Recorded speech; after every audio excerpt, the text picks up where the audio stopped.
I think we've at least covered a lot of the rent vesting sort of pros and cons. But the other thing that you can do if you can't afford to buy where you want to live is maybe look at a parental guarantor. Tell us a bit more about that.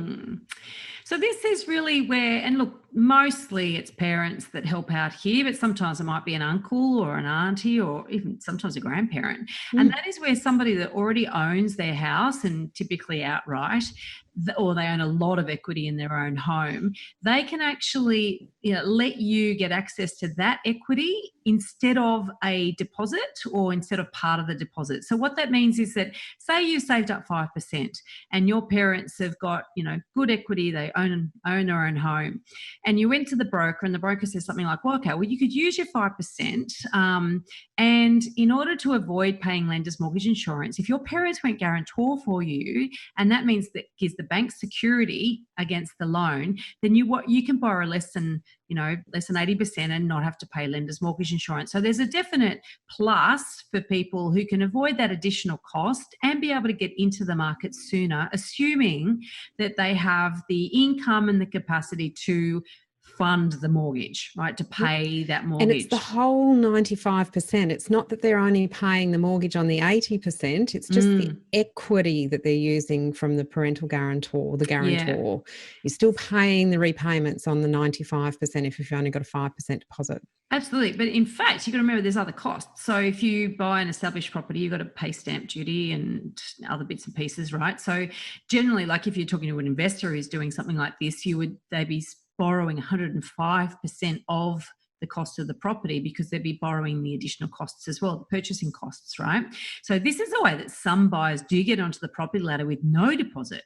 And that is because their parents will basically, they've got the equivalent of at least 25% of the value of the property that you want to buy in equity in their home. And so they go along to the broker with you and put in all the paperwork and stuff. So it sounds compelling. It sounds like, well, why wouldn't I do it? So there are some cons. There's, the pros are obvious. You can get into the market quicker, and you can avoid paying lender's mortgage insurance. Totally great. So that could be an $8,000, $10,000, $11,000, $12,000 saving if you're not paying lender's mortgage insurance. But let's talk about those cons, risks, the cons, the things that might go wrong. Well, what if your parents aren't that well off? All they've got is their house, and then something happens to you and your ability to repay the mortgage, or something happens, i.e. you buy, God forbid, you listen to this podcast, hopefully you're going to do your first home buyer guide course, you will not buy a bad asset. But what if you did buy a bad asset that went backwards and the bank said, right, you now need to actually stump up some extra cash so you can stay above the loan to value ratio? I mean, these things do happen, right? Say you got divorced, like, say, you've got, or what if your siblings get a bit peeved because, like, well, hang on, mum and dad just helped you and there's no equity left in their house to help me.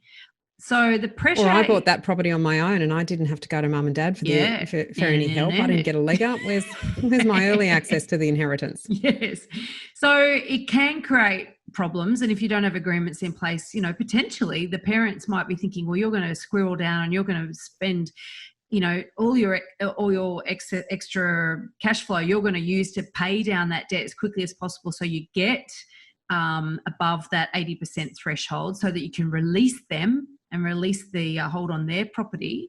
But if you don't do that, they might start having judgment calls about you taking a holiday. You can imagine spending too much money, having too nice a car, changing jobs. There can be a real unintended consequence with people being involved with each other when money comes into play. The other thing, Veronica, that can happen is the parents might want to buy another property.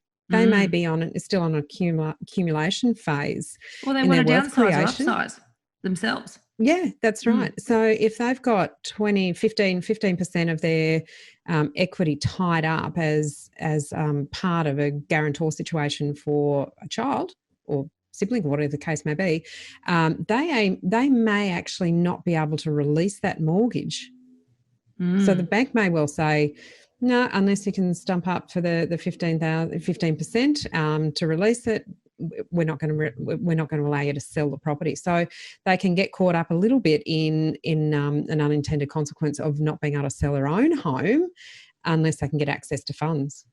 Yeah, so look, you do need to get legal advice. In fact, you can't do it without getting legal advice, but you also need to have formal agreements in place, over and above that, so that you can address all possible scenarios. We're also, we'll pop some links in the show notes of this particular episode, because we've got some blogs with more information on all of these topics that we're talking about, so that, if you want to get further information and look into it deeper, then we encourage you to do so.